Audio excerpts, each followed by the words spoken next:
Müsahibim Yunan-Roma güləşi üzrə veteranlar arasında 2 qat dünya ikincisi, 1 qat dünya üçüncüsü, beynəlxalq dərəcəli idman ustası Elgiz Məmmədovdur. Mən onun həyat yoluna yaxından şahid olmuşam.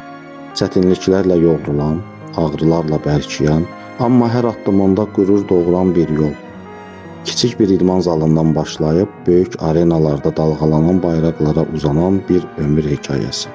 Bu yol təkcə qələbələrin deyil, iradənin, əzmin və səbrin hekayəsidir. Elgiz Məmmədov güclü idmançı olmaqla yanaşı, ürəyi geniş xeyriyyətçi, dostluğa sadiq insan, qayğıkeş ata və vətəninə bağlı bir vətəndaşdır. Bugün biz sadəcə bir idmançı ilə deyil, ömrünü zəhmətlə yazan, yurduna bağlı bir şəxsiyyətlə üz-üzəyik. Elgiz müəllim, doğma vətəndə, doğma eldə xoş gördük sizi. Gəlmişsiniz, ərkivanımızdasınız yenə. Qərib eldən, Rusiyanın Kaliningrad şəhərindən gəlirsiniz. Kaliningrad nə Rusiyadır, nə Avropadır. Avropanın içində bir Rusiyadır, fərqli bir ab-havası vardı. Orada necədir vəziyyət? Ərkivanlılarımız, Azərbaycanlılarımız nə edirlər? Elə sualı gəlin belə başlayaq. Mən də sizi salamlayıram Zəfər müəllim. Gözəl aydır.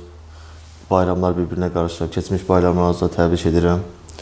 Bəli, mən hal-hazırda Rusiyanın Kaliningrad vilayətində fəaliyyət göstərirəm bir məşqçi kimi. Azərbaycanlılar elə Rusiyadan fərqli olaraq demək olar ki, elə Azərbaycanı orada bir gözəl şəkildə, elə mehribançılıq kimi Rusiyanın nə Avropa, nə də Rusiya siz demişdik qalıb orada, ortada Kaliningrad şəhəri. Çox gözəl münasibət var. Balaca şəhər olduğuna görə hamı bir-birini demək olar tanıyır. Hamı bir-birini hörmət eləyir. Demək olar, hamı bir-birinə qarışıb və gözəl, mehriban şəkildə yaşayırlar. Bildiyimiz qədər orada sizin cəmiyyətiniz vardı. Siz elə o cəmiyyətin rəhbərlərindənsiniz. Azərbaycanlıları bir araya toplamısınız. Nə işlər görürsünüz, nə edirsiniz?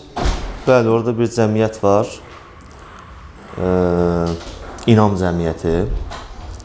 Orada bizim fəaliyyətimiz ondan ibarət ki, insanları sıx bir araya gətirmək. İdman sahəsində güləşdən söhbət getmir. Futbollar təşkil edirik. Başqa məsələn, biraz bundan qabaq şaşqı çempionatı keçirtmişdik. Məqsədimiz odur ki, hər hansı şəraitdə olursa olsun, insanlar bir yerə yığa bilək. Və müxtəlif tədbirlərimiz də olur. Novruz bayramı tədbirləri, ümumiyyətlə bayram tədbirləri, oradakı öz uşaqlarımızın fəaliyyəti haqqında tez-tez onları bir yerə yığıb, cavanların funksiyasını nə etmək olar. Məqsədimiz odur ki, insanlar bir yerə yığıb, o cəmiyyət altında müxtəlif sahələrdə bir mehribançılıq yaratmaq. Bizim doğma yurdumuzda, qəsəbəmizdə fəaliyyət göstərən Ərkivan Xeyriyyə Cəmiyyətinin də fəal üzvlərindənsiniz. Gəlin, cəmiyyətdən danışırıqsa, Ərkivan Xeyriyyə Cəmiyyətinin də işinə toxunaq. Biz təşəkkür edirik, siz bizimlə sıx əməkdaşlıq edirsiniz. Bir Azərbaycanlı olduğunuzu, ərkivanlı olduğunuzu təsdiqləyirsiniz bu cəmiyyətdə. Xeyriyyəçiliyə hər zaman üstünlük verirsiniz. Gələndə bizim deyəndə, yəni doğma yurdumuza söhbət edirik ki, ərkivanımıza bu xeyriyyə cəmiyyətinin işləri ilə maraqlanırsınız. Həm xeyriyyə cəmiyyəti ilə açıq şəkildə iyanələr edirsiniz, həm də mənim bildiyim gizli formada, kiminsə bilmədiyi formada da iyanələr edirsiniz. Az təminatlı ailələrə dəstək göstərirsiniz. İdmana və təhsilimizə önəm verən ziyalılarımızdan birisiniz. Xeyriyyə cəmiyyətimizin, Ərkivan Xeyriyyə Cəmiyyətinin hazırki fəaliyyəti qane edirmi, qənaətbəxşdirmi sizin fikrinizcə? Xaricdən necə görsənir? Əliyyələ salamın bir sözü ilə başlamaq istəyirəm. Deyirlər, insanların ən yaxşısı hansı insandır? Deyir, insanlara xidmət edən. Yəni, bugün bizim bu xeyriyyə cəmiyyətinin funksiyası nədir? İnsanlara xidmət. Və bu, nəinki mənim, Allahın bəyəndiyi bir işdir. Gəlin, buradan başlayaq. Bizim öhdəmizə düşən nədir? Bunu qorumaq, bunu saxlamaq, bunu biraz da genişləndirmək. Qıraqdan görsəniz çox gözəl. Çünki mən öz yaşımdan bu yana fərdi görmüşük. Fərdi işlər görünüb, amma imenli qrup şəklində, cəmiyyət şəklində. Deməli, bu cəmiyyətdə elə bir gözəlliyi var ki, alimindən tutmuş, dindarından tutmuş, idmançısından da hamı var. Demək, burada hamı öz fikirlərini sərbəst bölüşə bilir, öz məsləhətlərini verə bilir. Əlbəttə tənqidlər də olur, çatışmayan şeylərimiz də var, amma bu gün əgər bir işin 90% gözəldirsə, 10% çatışmırsa, biz çalışmalıyıq bu 90% tərəfdə duraq. Oradan başlayaq. Nəinki 10% bu bunu dedi, bu çatmadı, bu eləmədi. Onların da fikirlərini nəzərə almalıyıq əlbəttə. Amma mənim bir şəxsi məsləhətim olardı ki, insanlar hamının kiminsə üstünə atmamaq. Elə qrupumuzda olan ziyalıların da sözü ilə, məşhur müəllimin sözü ilə, yəni sən bağbansansa, gəl gör harda ağac əkə bilərsənsə. Sən ustasansa, gəl gör harda bir təmir işi görə bilərsən. Mən müəlliməm, niyə bilərəm? Gəlib burada master klass keçirə bilərəm. Əlimdən gəldikcə hansısa idmançıları bir ruhlandıra bilərəm. Yoxsa oturub tənqid eləyək, sən bunu ver, sən bunu elə, sən bunu elə. Onda hamı bir-birinə inciyəcək və 3 il, 5 ildə bu ləğv olub gedəcək. İnşallah ki, bu qrupda daha da geniş proqramlar var. Bunu pərdə arxasında danışmışıq. Təklifləri də qəbul edirsiniz. Yəni, burada gözəllikdən başqa nə var ki? Bizim son Novruz ərəfəsində siz də iştirak elədiniz, tələbələrlə görüşümüz oldu bu. Demək olar ki, Respublikada bəlkə də ilkdir ki, hansısa bir qəsəbədə, kənddə tələbələrə belə önəm verilir, dəstək olunur onlara. Xeyriyyə cəmiyyəti tərəfindən 10.000 manata yaxın vəsait xərcləndi, əlaçı tələbələr mükafatlandırıldı.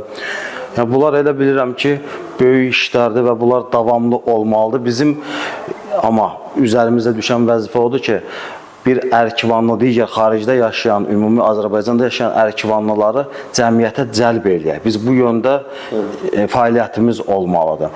Buna görə bizim Moskva şəhərində, Sankt-Peterburg şəhərində, Tataristanda nümayəndəliyimiz yaranıb. Elə bilirəm ki, gələcəkdə digər şəhərlərdə, böyük, kompakt yaşayan ərkivanlar yaşadığı şəhərlərdə bu yöndə fəaliyyətlər yenə də davam edəcək. Bir də xeyriyyətçilik təkcə pulla ölçülmür, ödənişlə ölçülmür. Siz də bildirdiyiniz kimi bizim xeyriyyə cəmiyyətinin də fəal üzvləri vardır ki, onlar usta kimi bizə dəstək olurlar, fəhlə kimi fiziki olub gəlib işləyənlər vardır və əsas təhsillə bağlı, elmlə bağlı, idmanla bağlı olan müəllimlər isə öz əməklərini dediyiniz kimi göstərməlidirlər. Necə ki, sizlə görüşdük, siz ustad dərsi keçdiniz, harda keçdiniz o ustad dərsini, bir zamanlar özünüz tələbə olaraq fəaliyyət göstərdiyiniz, öyrəndiyiniz zalda indi bir böyük idmançı, tanınmış idmançı kimi gəlib ustad dərsi keçdiniz. Bu uşaqlarda motivasiya yaradır. Yəni, bu da bir xeyriyyəçiliyin bir növüdür desək, yanılmarıq. Elə deyilmi? Elədir. Mən qayıdıram 7-8 yaşıma, Güləşdən başladığım illət. Yəni, həmən vaxtı Həsən Əşçə məhəlləsi, Zeynəba, İsoba, Abbaslı, bütün məhəllələr elə bir adlı bir kənd idi, hər özü üçün. Bizim o Qardaşxan müəllimin, Səhərullah müəllimin əsas başladığı Zal Nadir Əliyev məktəbinin davamçıları və əlbəttə ki, Kamal müəllim, məşhur müəllim təşəbbüsü ilə, elə mənim rəhmətli atamın, sənin rəhmətli atamın, Məzai müəllimin köməkliyi ilə Aslan Zalda elə bir şey yarandı ki, ondan sonra məhəllə söhbəti yığışıldı. Hamı oldu bir dənə kənd. Aşağı baş yuxarı. Bəli, o söhbətdən yığışdı. O məktəb var idi də, əlbəttə indi bunu dana bilmərik. Heç bu pis bir şey də deyildi. Görməmişdik, hər öz yerində idi. Futbol yarışından sonra çıxan davalar, küçələrdə bir-birini tutan uşaq davalarından söhbət. Elə o davaların özündə də bir təbiiliyi var idi. Və o zaldan sonra böyük bir vəhdət yarandı. İdman vəhdəti. Və ondan sonra sən hardasa görəndə bu mənim məşq yoldaşımdır. Ondan dava eləmə olmaz. Və bu gün də bu cəmiyyətin də elə formalaşmağı, bu bizim cəmiyyətimizdir. Nə aşağı baş, şükür Allah ki, burada izləyirik hamımız, orada nə bir ayrı seçkiliyi var, nə bir başqa bir şey, istər o maddi paylaşımlar olanda, istər mənəvi. Bu gün müəllimlərimiz bəlkə də 2 dənə uşağa dərs keçməyə özünə bir şey bilir. Çətin bilmir, amma bilir, burada nə var, amma burada nə var deyil. Onun 2 dənə də tələbəyə təmənnasız hansısa bir fənni öyrətməyi və yaxud İngilis dili müəlliminin başqa cür, idman müəlliminin başqa cür azı bir 40-50 dənə uşağın formalaşmağı deməkdir. Master class, yəni əslində mənə çox yaxşı təsir bağışladı. Oradakı suallardan, uşaqların mənə verdiyi cavabları, onların göstərdiyi fənlər. Sadəcə bizdə bugün hər şeyi biraz cəmiyyətin boynuna atmaq deyin və yaxud hansısa müəllim deyir, hə, filan kəs mənə belə dedi. Bu müəllim bugün güləşçinin, idmançının nailiyyəti üçün müəllim, şagird və valideyn bağlılığı olmalıdır. Bu mütləqdir. Yəni bunların üçündən biri olmasa, deyərdim 70% nəticə olmayacaq. Üçlü Bir-biri ilə fəaliyyətdə göstərməlidir. Əgər müəllim uşağı zalda kiməsə tapşırır gedir, valideyn yığır, hə bu gün toy var, bu gün bayram, bunları özümüz seçmişik. İdmançının toyu, bayramı onun pristala çıxıb medal almağıdır. Ən böyük bayram onun üçün odur. Yoxsa ad günü oldu, toy oldu, nə bilim, filan şey oldu. Bunları görürəm mən uşaqlarda. Bu nəinki burada, elə hər yerdə var bu problem. Və bu gündən məndən heyflər olsun ki, hamı deyir ki, təhsil.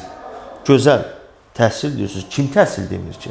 Amma təhsillə idman, əslində bunlar paralel gedən bir dostluq yaratmır. Bunlar bir ildir getsə daha gözəl olacaq.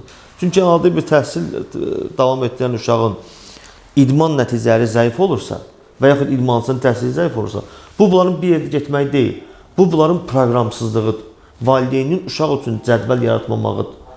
Güya indi həmən o 2 saat məşqə gəlməyən uşaq nə edəcək? Deyib, telefonla oynayacaq, orada oynayacaq. Biraz da sistemdən çıxacaq. Amma gündə 2 saat məşq və yaxud 2 saat elə bunun məktəbdən əlavə dərs oxumağı kifayətdir ki, bu gəlib yaxşı nəticə də versin idman sahəsində, yaxşı uğur da qazansın təhsil sahəsində. Necə ki, bunları biz özümüz yaşamışıq və böyük idmançılardan mən sizə stat gətirə bilərəm bugün. Elədir. Tam fikirlərinizlə doğrudur. Mən bununla razılaşıram. Əgər bir insanın ki, təhsili olmasa, təkcə idmanla nailiyyətlər əldə edirsə, onun axırı gözlənilməyən bir uçuruma, boşluğa gedib çıxacaq. Biz bunun dəfələrlə şahidi olmuşuq, belə şəxslərlə rastlaşmışıq, görmüşük. Amma kimin ki təhsili vardı, eyni zamanda onların uğuru daha yaxşı olacaq, daha gözəl olacaq. Eləcə də o uğuru bizim gənclərdən, indi siz gənc nəsil, sonraki nəslin nümayəndəsiz, siz də görmüşük. Siz orta məktəbi də əla qiymətlərlə oxuyurdunuz, universitetə də yüksək balla qəbul oldunuz. Halbuki bədən Tərbiyəsi Akademiyası aşağı balla daxil olmaq, amma siz yüksək balla daxil olmuşdunuz. Eyni zamanda mənim orta məktəb vaxtlarımız yadımdadır ki, siz olimpiyadaların iştirakçısı olurdunuz, İngilis dilindən də yer tuturdunuz və eyni zamanda bir neçə idmanla da məşğul olurdunuz. Elə deyil. Yəni bunu necə sığışdırırdınız? Futbolda ən yaxşı oynayan idi, stol üstü oyunlarda, dama, şahmatda yaxşı oynayırdınız. Sonra yadımdadır ki, siz əskərlikdə, gir qaldırmada Respublika çempionu, fərqli sahələr idi bunlar. Bir adam nə qədər sıxışdıra bilir bu gücü, qüvvəni özündə? Elədir, əslində bu bizim böyüklərimizin bizə göstərdiyi yoldur. Məsələn, hər nəsildə bir dənə, 2 dənə idmana meyilli və yaxud təhsilli adam olanda istər-istəməz o nəsildə bu proqram gedəcək. Bizim də nəslimizdə, indi mən atamı uşaq yaşlarında itirmişəm, 10 yaşında. O da həvəskar idi. Mən şahmatı baxa-baxa öyrənmişəm. Mehman müəllimlə, məsələn, mənim atam oturub oynanda öyrənmişəm.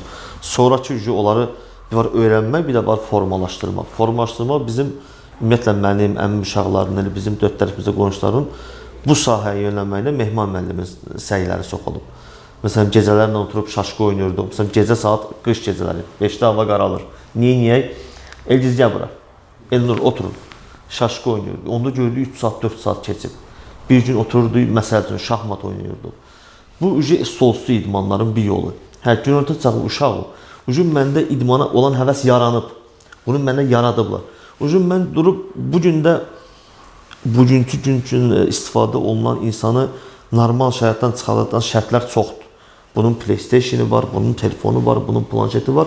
Yaxşı ki, bizim vaxtımızda bunlar yox idi. Bəlkə mən də indiki vaxtda olsaydım, istər-istəməz çətin. Bəzi valideynlər gəlib uşaqları məni qınayırlar. Deyirəm, sən uşağı qınama. Sən əlində telefon olur, uşağı qışqırsın ki, dərs ox. Sənin əlində telefondur. Bizim böyüklərimiz bizə nə vardı onu göstərirlər. Özləri necə yaşayırlar. Görürsək, Mehman müəllim özümüz liseydə. İngilis dili müəllimi ora futbol yarışı təşkil eləmək ara. İndi mənə deyirsən ki, haradan bu fikirlər yaranıb? Oradan. Məsələn, indi mən Mehman müəllimi tanıdığım üçün, özümə yaxın olduğu üçün Qəhrəman müəllim olsun, Həbib müəllim olsun və yaxud liseydə Davud müəllim olsun, nə qədər həvəskar idilər. İndiki cavan müəllimlər istəyirlər hər şeydən qaçsınlar, hər şeyi açsınlar elə sosial şəbəkənin üstünə, rahatsızlığın üstünə, gir qaldırmağa. Fiziki güc var idi, Qaraşan müəllim sağ olsun, bizə o qədər güclü eləmişdi ki, o bir məsələ var idi, nə deyirlər? Mən. Yəni bu forma bizdə bu kök var idi. Futbol, Hər tənəffüsdə 15 dəqiqə liseydə qaçıb futbol oynayırdıq. İndi hansı uşaq durub tənəffüsdə 15 dəqiqə futbol oynayır? Yoxdur bu maraqlar, bu həvəslər gedib. Bu gün biz də qalsıq bunları uşaqların yadına salmasıq. Uşaqlar tamamilə elə bu formada gedəcəklər. Futbol yarışları bəli, dediyiniz ki, orada gördüyümüşdük, yarışlar keçirildi, bizdə həvəs yaranırdı. Paralel gedən şeylərdir bunlar. 96-cı ildə güləş yarışı keçirildi ki, burada respublika səviyyəsində o idmanlar, o idmansızlar 96-cı güləşən mənlə bərabər. Bu gün hamısı respublikanın güləşin ən yüksək səviyyəsində olan ya federasiyanın prezidentləridir, ya baş müəssisləridir. Onlar hamı gəlib burada güləşiblər. Bizim Nadir Ağayev keçirilən turnirdən danışıram. Yəni futbol da elə oradan oynaya balacalıqdan bizim bir də böyük bir kömək oldu. O vaxtı rəhmətli Mirəli müəllimdən Habil müəllimin bir yerdə yaşatdığı futbol dərsləri. Demək olar paralel gedir. Hətta Qaraşan müəllim də məni ona görə məşqdən qovdu ki, ya futbolu seç, ya güləşi. Mən güya güləşi seçdim, amma uşaq idim da futbol hara fırası idmanın şahıdır. Adi televizoru açırsan ancaq futbol yarışları. Onların orada böyük dəstəyi oldu. O sevgi orada bizdən qaldı, oradan qaldı bizə. Mütləq heç olmasa ayda bir dəfə belə bir şeylər olmalıdır. Futbol sahəsində, ağırlıq qaldırmada bir var, biz elə bir zalda məşq eləyək ki, orada heç bir müəllim tanınmasın, heç bir diqqət olunmasın. Uşaq gəlir məşqə gedir evə, gəlir məşqə gedir. Bunun stimul nə olacaq burada? O uşaq nəyə baxıb həvəslənəcək? Eyni müəllim, eyni uşaqlar, eyni zal. Bu ucu istər-istəməz sən yerində qalacaqsan, ya da dala gedəcəksən, arxaya gedəcəksən. Müəllimlərimizin sıx əlaqəsi olmalıdır, mütləq. Ən azından həftədə bir dəfə birgə məşq olunmalıdır. Məsələn, 5-ci gün məşqlər qutardı. 6-cı gün səhər saat 11-də eləyirik sifatkalar. Bütün məşqlər yığılır və bütün uşaqlar yox. Orta və ortadan yuxarı. Çünki təzə gələn uşaqlar üçün sifatkalar, yəni sifatka deyəndə görüşlər ağır ola bilər, zədə ala bilər, onun idmana baxışı dəyişə bilər, qorxu yarana bilər. O hələlik öz zalında olsa daha yaxşıdır. Yenə deyirəm, müəllimlərin birgə planları, yarışların çoxluğu mütləqdir. Ən azından uşaq ayda bir dəfə yarışa getməlidir. Rayondan qıraqlara, ən azından rayon səviyyəsində. Çünki hər şey elədir. Qabağa getmirsənsə, yenə qayıdaq dinə. Elə sıramızda nə deyir? Dünənin bugündən seçilmirsə, demək sən yaşamırsan. Dünənin bu bizə demir, dünən bozbaş yiyibsən, bugünləri pulov ye. Və yaxud dünənləri. Bu sənin insani keyfiyyətinin irəliləməklə danışır.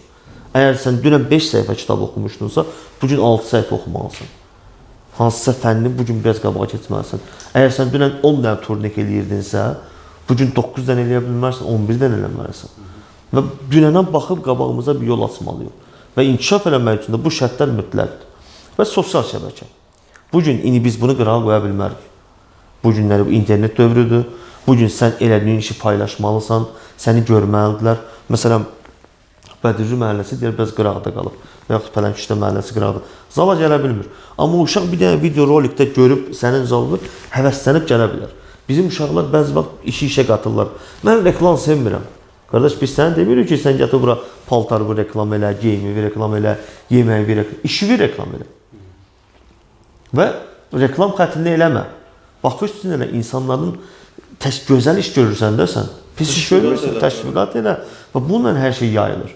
Bugün heç kimi gəlib güclə zala sala bilməz. Sevməklə gəlməlidir. Qayıdırıq müəllimə. Ən axırıncı. Müəllim əgər zalda rezultat istəyirsə, nəticə istəyirsə, birinci güləşdən qabaq özün uşağa sevdirməlidir. Əgər mən gəlib uşağa deyirəm, necə ki, məsələn, 30 il bundan qabaq biz deyə bilərik. Qardaşxan müəllim bizə belə elədi, Sərdullah müəllim bizə belə elədi. Çünki 30 il bundan qabaq Qardaşxan müəllim Elgizi əzizim, gözəlim, nə bilim, bu sözlərlə məşq etdirə bilməzdi. Cəfəri bu sözlərlə 30 il bundan qabaq başqa şeyə tələb olunurdu. Nadir müəllimin evinin altında bu boyda otaqda məşq edirlər. Biz də Qardaşxan müəllimlərin evinin altında. Bəli, biraz da qabağa çıxdım. Oradan gəlib kimlər çıxıb? Əli Əliyevlər çıxıb. Oradan gəlib böyük şəxsiyyətlər, istər idman sahəsində, istər başqa sahədə. Yəni bu bizə bəhanə olmamalıdır. Bəli, şəraitsiz gəlib deyə bilərik, qardaş, mənim zalımda bu çatmır. Çalışmalıyıq ki, onları eləyək. Amma mən bugün dayanım, gözləyim, 5 aydan sonra bunu düzəldirməm başlayacağam, yox. O 5 ay arasında sən neçə dənə uşaq itirə bilərsən, neçə dənə yaxşı tələbəvi qaçırda bilərsən, başqa idmanlara və yaxud Allah eləməsin, başqa pis fərd işlərə.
Qırğızstanın Plovdiv şəhərində veteran güləşçilər arasında dünya çempionatı keçirilib.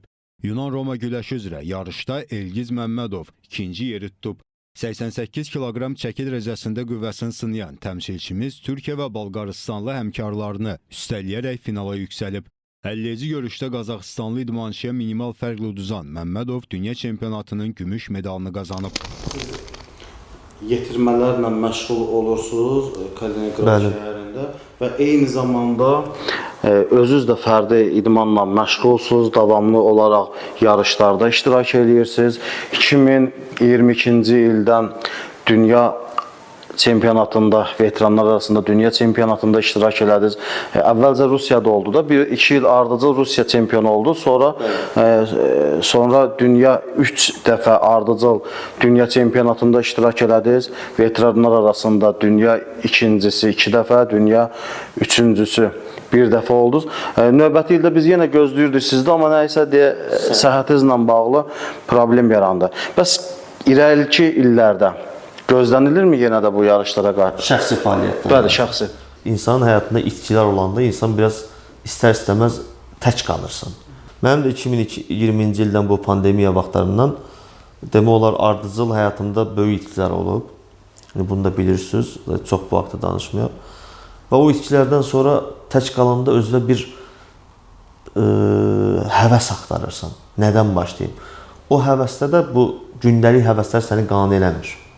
Və mən söz yox, ona qədər də məşq eləmişəm, məşq falan saxlamamışam. Çünki bu necə ki o vərdişlər var, bu da bizim bədənimizin, orqanizmimizin vərdişidir. Bugün mən məşqə atsam, bu mənim yox, mənə şəxsi həkimin dediyi sözdür, nə qədər xəstəliklər yaranır. Çünki ömür boyu idmanda olan bədən ən azı həftənin 3 günü, 4 günü birdən-birə sən dayan, heç eləmə, maddələr mübadiləsində başqa-başqa bu indi həkim dilindən desək, problemlər yaranır. Və mən qayıtdım biraz da idmanımı artırmağa və qaqraz gəldi düşdü mənim 35 yaşıma. İndi təbii ki 35 yaşda durub kişilər arasında güləşmək çətin olardı. İndi özümüz öz aramızda o başqa məsələ, amma arenaya çıxmaq üçün yəni bu çox çətin bir şeydir. Və veteranlara yaşım düşdüyü üçün müəyyən yoldaşların mənə təklifi ilə elə Azərbaycandan. Və orada da mənim qabağımda 2 seçim var idi. Biz harda olursa olsun İstər-istəməz insan öz kəndindən, öz obasından və biraz da geniş götürsək, öz millətimiz, dövlətimizi çalışırıq birinci ora xidmət eləyək. Və bugün də orada da mənə heç təklif olanda Rusiyanın adından güləşə bilərdim, Azərbaycanın da. Təbii ki, mən ürəyim onu istəyirdi ki, Azərbaycanın bayrağını qaldırım. Mən Azərbaycanı seçdim və uğurlu da alındı. Yəni, biraz veteranlar deyəndə biz qoca kişilərlə hərəsi bir söz deyir, amma çox çətindir. Yəni, orada olimpiya çempionlar, dünya çempionlar gəlib uduzurlar. Çünki insan 25-20 yaşlarında tez formaya düşür. Tez hazırlaşa bilirsən. Öz gücün çünki səndədir. İnsan yaşlaşdıqca sənin hələ gecə-gecə travma alırsan. Oturan yerdə xəstələnirsən. Özümüz bunu yaşayırıq. 35-dən keçdiyizdə. O yarışda formada olmaq, özünü yarışda saxlamaq çox çətindir. Və gəldik finala çıxdım. Finalda da minimal hesabla birinci dəfə uduzdum. Şükür Allah ki, Azərbaycanın bayrağını qaldırdıq. Layiqlicə təmsil elədik. Halbuki 7-8 nəfər adam getmişdi. Bir dənə ikinci yer oldu. Yəni bu çalsan da olsa deyil, hamı götürüb medalları gələrdi. Ondan sonraki il yenə Xorvatiya şəhərində ikinci yer. Bu axırıncı dəfə isə səyahətimlə bağlı mən 100 kiloda iştirak elədim. Bilirsiniz də mənim ondan əvvəlki 88 kiloda, bəli, 88 kiloda iştirak eləmişdim öz çəkimdə. Bu səfər 92-93 kiloydum, amma olmazdı mənə 8 almaq. Hətta həkimlər güləşməyə icazə vermirdilər. Sadəcə qabaqcadan viza almışdım, bilet almışdım. Əslində getmişdim bir turist kimi. İdmançı kimi bizim içimizdə bir partlayış olmalıdır. Adi o futbolda da bizdə hiss olunur. Adi şaşkıda da uduzmağı bacarmaq lazım deyil. Nə olur, uduzaram da. Bu sözlə sən gelib böyük idmançı ola bilmərsən. Və orada da getmişdim və 100 kilolar da həm məndən ağır, həm məndən fiziki güclü təbii ki, mümkün deyil. Və o sırf idman qeyrətinin hesabına mən orada 3-cü yerə çıxdım. Yəni, nə orada güləşçi kimi, nə ora getmişəmsə, gəlmişəmsə, mən medalsız qayıtmamalıyam. Və şükür Allah ki, Allah qismət elədi, oradan da axırıncı il. Победу попал, первое место завоевал Мамедов Эльгиз. Калининградской области, мастер спорта России. И занял первое место. Поздравляю! Весовой категории 100 кг. Məşqçi fəaliyyətiniz olduğu Kaliningrad şəhərində. Orada indi bilirəm sizin yetirmələriniz arasında artıq dünya, Avropa iştirakçıları vardı, çempionatın iştirakçıları vardı, medalçılar vardı. Zalınızda əksəriyyət hansı millətin nümayəndələridir, yerlilərimiz çoxdurmu? Kimlərdir orada və uğurlar, başqa nə uğurlar vardı? Mən 2013-cü ildən Rusiyanın Kaliningrad şəhərində, yaşadığım şəhərdə məşqçi işləyirəm. Yəni qanuni olaraq, sənədli olaraq. Və buradakı kimi iki dənə sistem var. Federasiyanın nəzdində, bir də təhsilin. Mən həmin o təhsilin nəzdində olan cəmiyyətin baş məşqçisiyəm.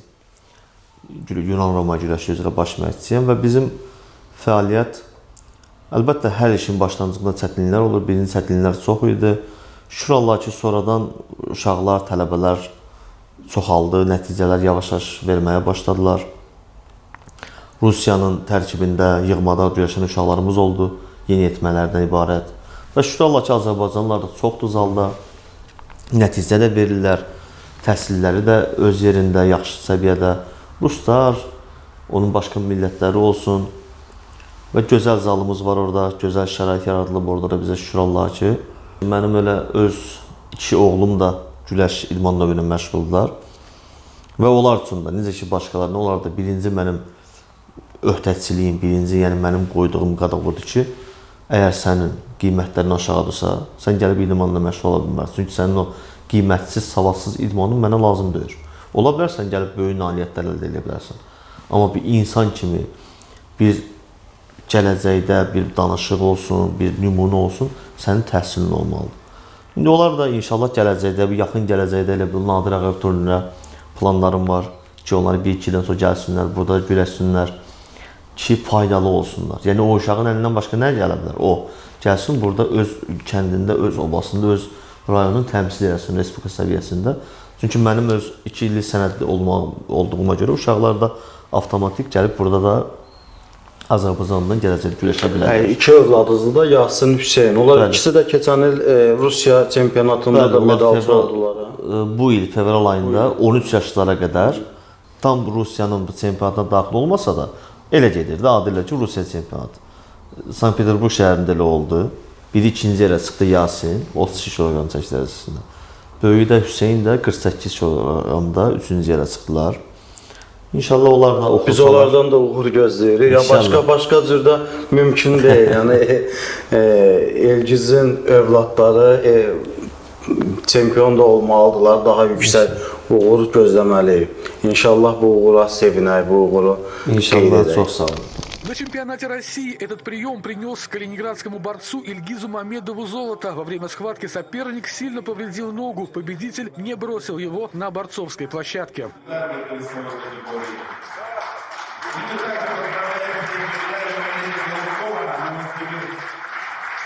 Перед этим Ильгиз Мамедов взял золото на чемпионате мира по греко-римской борьбе в Болгарии. В Калининграде победитель состязаний в окружении детей. Здесь он готовит себе будущую смену. Хочет, чтобы каждый из его подопечных, а это человек 15 от 5 до 16 лет, стал победителем, поэтому уделяет внимание каждому. Молодец, давай. Поменялись ноги. Даже развязанные на кроссовках маленького подопечного шнурки сразу заметит и заботливо завяжет, но за чистотой выполнения приемов спрос строгий. До конца. Родители подопечных Ильгиза говорят, что тренер делает их детей не только сильнее, но и взрослее. Оксана говорит, что сын ее приятно удивляет. Более мужественный, спортивный, сильный. Многие врачи и преподаватели отмечают его физическую силу. Здесь растят настоящих мужественных мужчин, сильных и отважных. Ильгиз Мамедов приехал в Калининград из Азербайджана несколько лет назад. В Калининграде он работает в строительном бизнесе, а душой полностью отдает себя спорту и юным борцам. Конечно, у меня работа есть, другая работа есть. Просто это моя хобби, это моя, как можно сказать, жизнь. Я здесь расслабиться, я здесь отдыхаю. Я не могу сказать, это работа. Кстати, Ильгиз и сам растит двоих детей, и в спорте они идут по стопам отца в этом же спортивном зале. Анатолий Холодников, Александр Фин, служба новостей. Çox sağ olun, vaxtınızı, dəyərli vaxtınızdan sərf elədiniz. Yəni, biz vədələşdik, gəldiniz, müsahibə verdiniz. Son olaraq yenə də nə demək istəyirsiniz cəmiyyətimizə, idmançılarımıza, digər ümumi fikirləriniz nədir? Son olaraq yekunlaşdıra bilərik müsahibəmizi. Əlbəttə, mən də birinci növbədə öz minnətdarlığımı bildirirəm. Bugün bəzi adamları qırağa alsaq, yəni həqiqətən də çox çətindir bu işıqlandırmaq, bunları cəmaata çatdırmaq. Elə adamlar var, bu işi görür və bugün sənin bu fəaliyyətindən gör nə qədər insan buna baxır və nə qədər insan həvəslənir. İstəyər mənim vəziyyətimdə olsun, istər məndən yuxarı insanlar, istər aşağı, fərqi yoxdur. Hamı buna baxır, özünə aid mən nə edə bilərəm? Bu sualı özünə verir. Çünki insanlara bir həvəs yaradırsan. Çox böyük təşəkkürümü bildirirəm sənə. Keçək cəmiyyətimizə. Böyüklər birazca ora qoşulmayaq. Böyüklər öz işlərini bilirlər, bizdən böyükdülər. İnşallah ki, işlərini bilərlər. Mən öz və özümdən aşağı yaşda olan cavanlara bildirmək istəyirəm ki, bu qısqanclıq deyim, tənbəllik deyim və yaxud baxıb ağ vərəqə balaca bir nöqtəni görmək deyim, bunları qoya qırağa. Bizim burada məqsədimiz o qrupdakı insanları nə bilim, bir mənəvi cəhətdən düzəltmək deyil. Əsas bizim məqsədimiz bu qrupda nədir? İnsanlara xidmət eləmək. Kim olursan ol. İnsanlara xidmət, kəndimizə, kasıblarımıza, ehtiyaclı olanlara və yaxud başqa-başqa kömək edə bilirsə, bu bəsdir. Və inanıram ki, inşallah uzun ömürlü olar. Allah qoysa sayımız da çoxalar, maddiyyət də çoxalar, gördüyümüz işlər də çoxalar. Çünki xeyir işlərə nə qədər istəməyən olsa da, xeyir işlərdə Allahın nəzəri var. İnşallah bizim bu qruplar Allahın nəzəri olar və gələcəkdə inanıram ki, demək olar ki, kəndimizdə bütün problemləri bu qrupumuzun əli ilə həll olar inşallah. İnşallah, sağ olun.